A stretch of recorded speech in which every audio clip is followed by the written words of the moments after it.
Assalamualaikum warahmatullahi wabarakatuh. Izin memperkenalkan diri, nama Wesley Fikwal Fasa Siregar dengan NIM 240301021187 dengan kelas AK 607 pada mata kuliah Akuntansi Keuangan Lanjutan dengan dosen pengampu Ibu Mutiara Rizky Nurrahmi.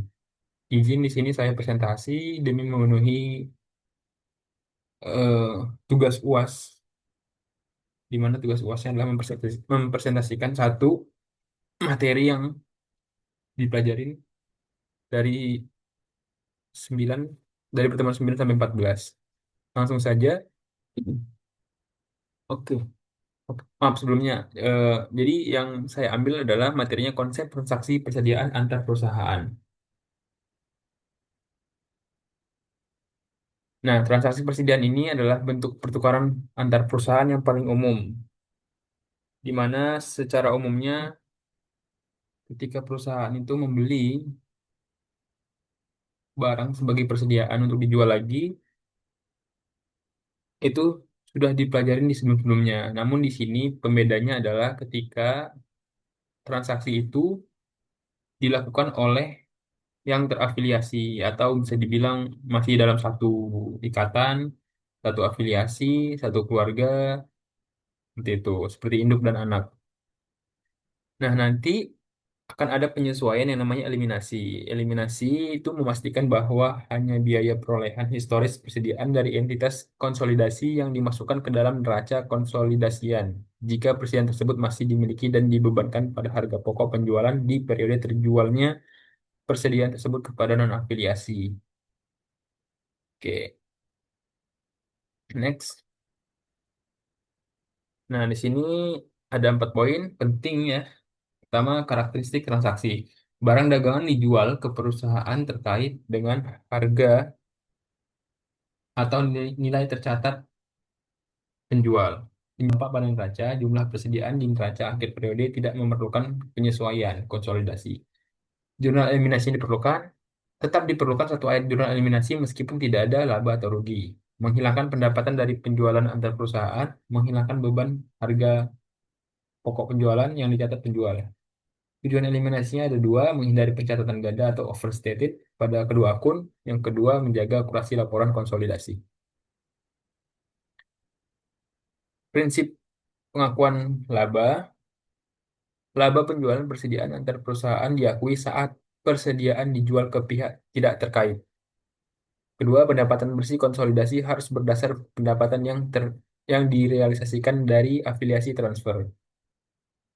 Dampak pada laba konsolidasi itu, pendapatan bersih konsolidasi tidak terpengaruh oleh jurnal eliminasi, pendapatan dan COGS dikurangi dengan jumlah yang sama, sehingga net effect terhadap laba sama dengan nol.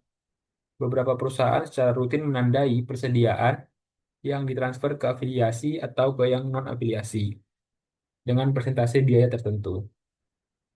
Ini ada 3 situasi persediaan. Pertama, situasi satu, penjualan periode yang sama. Situasi kedua, penjualan periode berikutnya. Situasi ketiga, penyimpanan jangka panjang. Item disimpan selama 2 periode atau lebih oleh afiliasi pembelian. Tujuan utamanya apa? Ini untuk memastikan pengakuan laba hanya pada transaksi dengan pihak eksternal. Yang kedua, mencegah pengakuan prematur atau laba internal dalam laporan konsolidasi. Jadi, dalam narasinya, misalnya kita ambil contoh, ada perusahaan induk dan anak, di mana perusahaan induk itu membeli barang dari luar,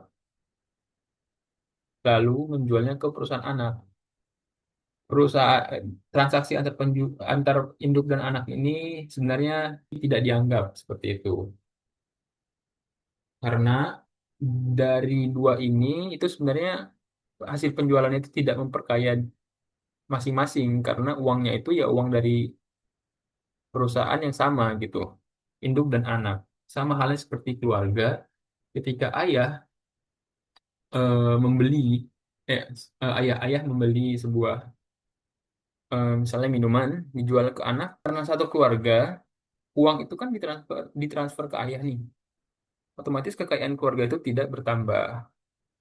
Kumpulan seperti itu. Jadi akan ada penyesuaian-penyesuaian konsolidasi atau eliminasi dan akan ada jurnal-jurnalnya nanti untuk menghilangkan dari jurnal transaksi tersebut.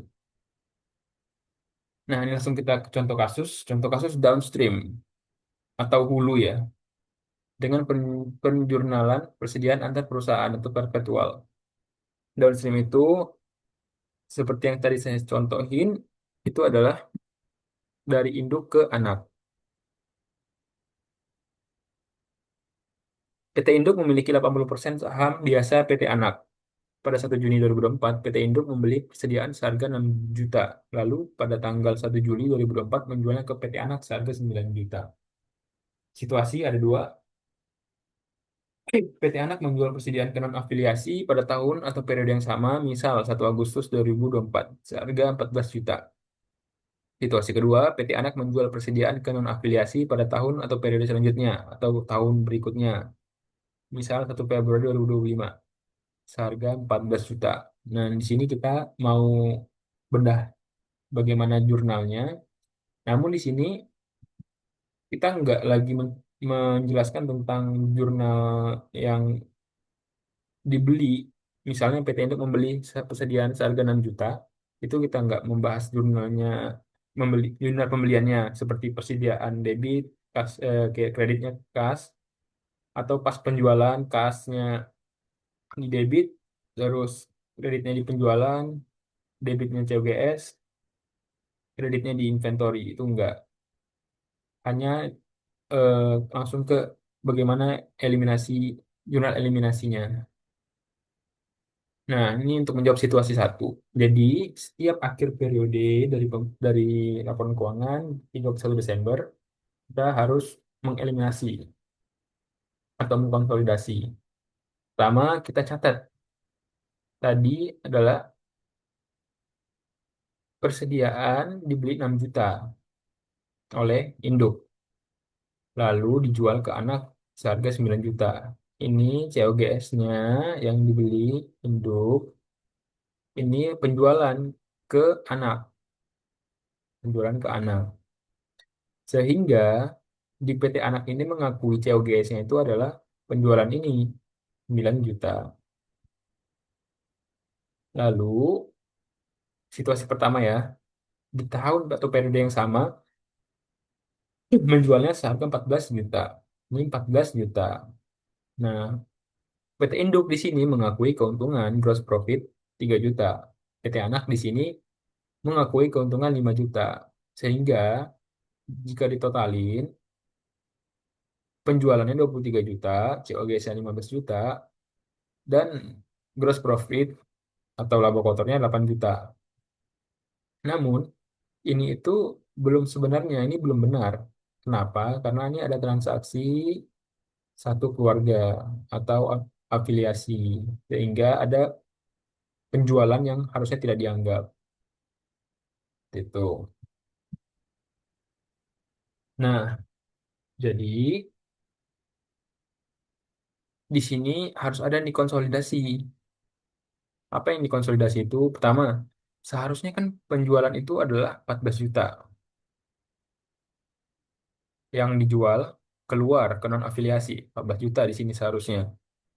Dan COGS-nya itu adalah yang dibeli oleh PT Induk sebesar 6 juta tadi di awal. Nih, 6 juta seharusnya seperti ini sehingga didapatkan gross profitnya 8 juta. Nah, di sini gross profitnya sama nih. Sehingga dari selisihnya ini harus ada penyesuaian. Itu namanya jurnal eliminasi untuk konsolidasi di akhir tahun. Sehingga ketika sales itu harus dikurangin, sales kan adanya saldo normal di kredit. Saldo normal di kredit menjadi di debit. Berapa? 9 juta. Ini juga 9 juta. COGS saldo normal di debit, karena kita mau mengurangi, maka harus dikreditkan. Udah seperti ini saja. Nah, pada situasi kedua, di tahun yang sama tidak dilakukan penjualan ke non-afiliasi sehingga ini tabelnya ya, seperti tadi sales CGS. Tahun yang sama 000 PT Anak tidak menjualnya Sehingga jika ditotalin 9 juta, 6 juta, 3 juta. Apakah ini sudah benar? Tidak juga. Tidak juga. Karena sebenarnya PT induk ini menjual PT anak. Ini ada penyesuaian juga. Penyesuaian itu bagaimana? Sebenarnya transaksi ini kan tidak dianggap PT induk ke anak. Maka seharusnya ini adalah nol konsolidatnya. Sama halnya dengan ini, COGS ini. Ini sama dengan nol. Sehingga gross profitnya juga nol. Nah, untuk jurnal eliminasi konsolidasinya itu, maka langsung saja ini salesnya kita debitkan, COGS-nya kita kreditkan, dan sisanya itu dimasukkan ke inventory sebagai pengurang dari inventory. Karena di periode eh, di periode yang itu belum di periode yang sama belum terjual. Lanjut ini lanjutan dari ininya ternyata di periode selanjutnya di tahun 2025 ini kita simpulkan saja tidak ada lagi pembelian ya atau penjualan ke anak, tapi barang yang tadi sudah dijual di tanggal sekian dengan harga 14 juta dan di sini tercatat 9 juta CGS. Kenapa 9 juta? Sama seperti yang tadi karena salesnya di sini 9 juta ke PT Anak. Sehingga di sini 9 juta COGS-nya. Yang mana ini sebenarnya bukan COGS sebenarnya. Sebenarnya COGS-nya berapa? Yaitu 6 juta ini. Nah, di sini benar bahwa jika dikeluarin 14 dan konsolidatnya itu 14 juta. Iya benar. Karena penjualan ke non afiliasi itulah yang sebenarnya. Sehingga di sini dapat gross profitnya adalah 8 juta. Nah, di sini ada selisih nih 3 juta. Nah, 3 juta ini harus disesuaikan. Sama dengan ini. COGS-nya maka di sini COGS langsung kita debit, langsung kita kreditkan, sorry, 3 juta. Dan di debitnya ini apa? Return earning beginning 3 juta. Kenapa return earning beginning? Karena di periode sebelumnya sudah diakuin sebagai laba gitu. Karena kan kalau misalnya gross profit itu ketika dia sudah overstated, maka dikurangin dengan COGS atau COGS yang berkurang maka menambah gross profit. Seperti itu. Makanya harus di sini harus dikurang. Nah, untuk mengakui realized profit yang sebelumnya ditangguhkan. Seperti itu. Nah, di sini sebenarnya ada tambahan situasi ketiga untuk penyimpanan jangka panjang. Jika PT Anak terus memegang persediaan, dalam artian ini 2 kali ya, 2 periode lamanya, atau lebih tidak terjual yang dibeli dari PT Induk, maka perlu penjurnalan eliminasi di kertas kerja konsolidasi setiap kali terkonsolidasi neraca disiapkan selama bertahun-tahun setelah tahun penjualan antar perusahaan. Selama persediaan diadakan. Item disimpan selama 2 periode atau lebih oleh afiliasi pembelian. Nah, di sini kita membuat jurnal eliminasi lagi, return earning beginning 3 juta untuk dan inventory 3 juta sebagai pengurangnya. Ini maksudnya ini adalah jurnal eliminasi keuntungan persediaan awal karena sebagai pengurang yang mana sudah dinyatakan menjadi laba padahal sebenarnya bukan laba di awal itu karena belum terjual, realize-nya belum terjual. Catatan, tidak ada penyesuaian laporan laba rugi yang diperlukan dalam periode setelah antar perusahaan dijual sampai persediaan dijual ke pihak non-afiliasi kepada entitas yang dikonsolidasi.